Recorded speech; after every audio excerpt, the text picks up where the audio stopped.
Assalamualaikum warahmatullahi wabarakatuh. Alhamdulillahi rabbil alamin. Wassalatu wassalamu ala asyrafil anbiya'i wal mursalin wa ala alihi wa sahbihi ajma'in, amma ba'd.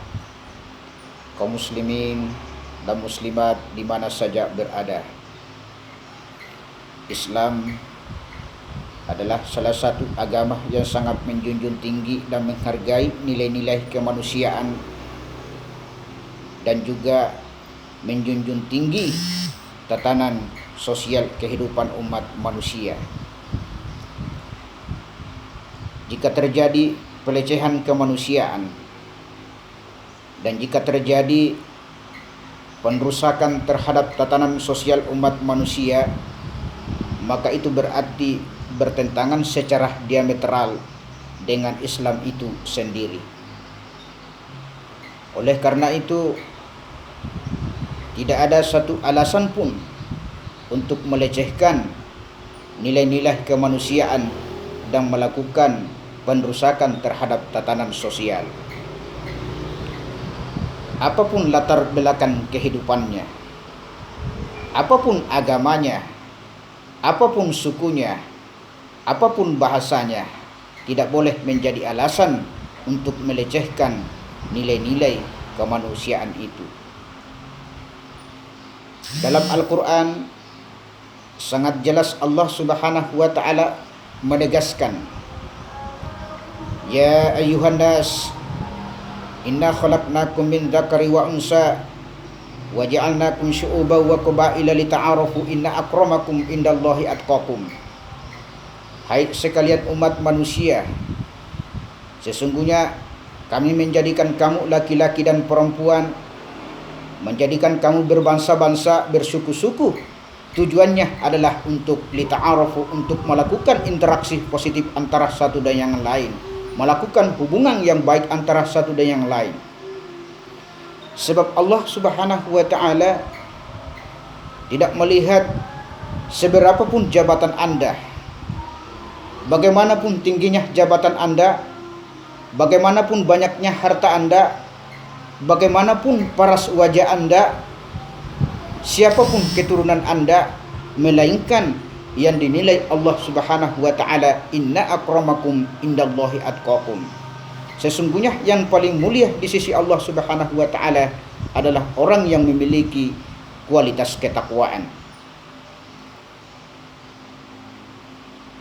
Dalam Islam ada dua dimensi yang paling mendasar yang disebut sebagai dimensi ritual dan dimensi sosial.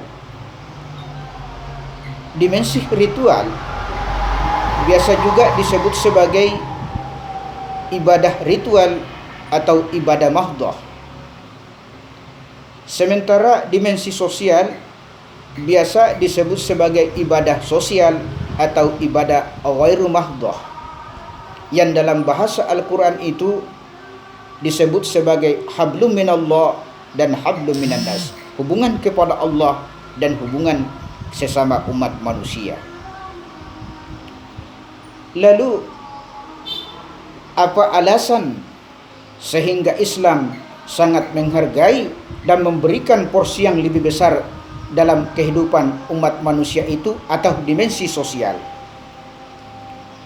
Yang pertama, bahwa ternyata Al-Quran dan hadis itu memberikan porsi yang lebih besar, dimensi yang berkaitan dengan kehidupan sosial umat manusia dibandingkan dengan kehidupan atau dimensi ritual hubungan manusia dengan Allah Subhanahu wa ta'ala.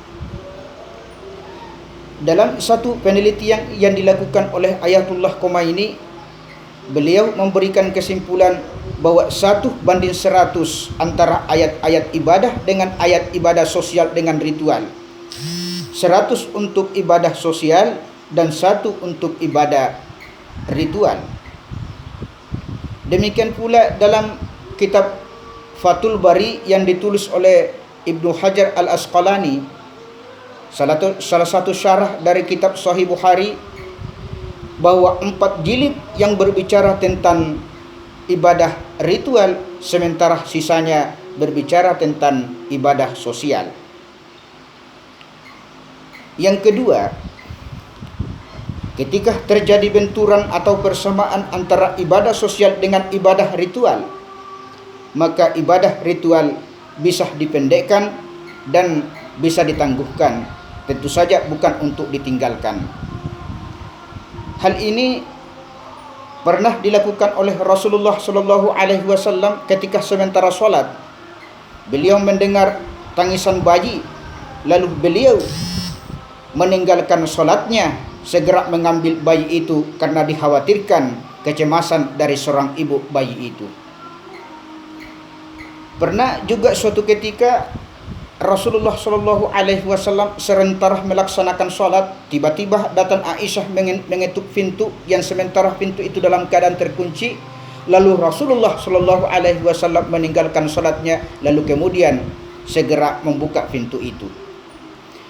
Bahkan Rasulullah SAW sangat mengecam bagi seorang imam yang selalu memanjangkan sholatnya, sementara dia sangat paham bahwa di belakangnya ada orang tua yang lemah dan orang-orang yang memiliki hajat yang sangat penting.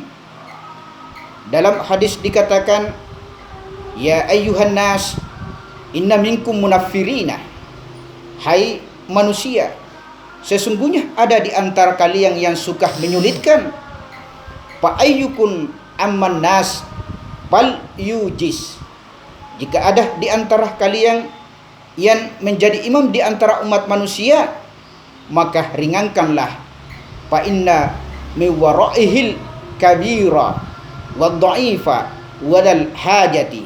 Sesungguhnya di antara kalian ada yang sudah memiliki usia tua, ada yang lemah, dan ada pula yang memiliki kepentingan. Kemudian yang ketiga, jika terjadi pelanggaran ibadah ritual, maka ibadah sosial bisa menjadi penutupnya. Puasa adalah salah satu ibadah ritual hubungan kepada Allah. Ketika ibadah puasa itu dilanggar, maka bisa ditutup dengan ibadah sosial. Ketika ada seorang suami istri melakukan hubungan di siang hari,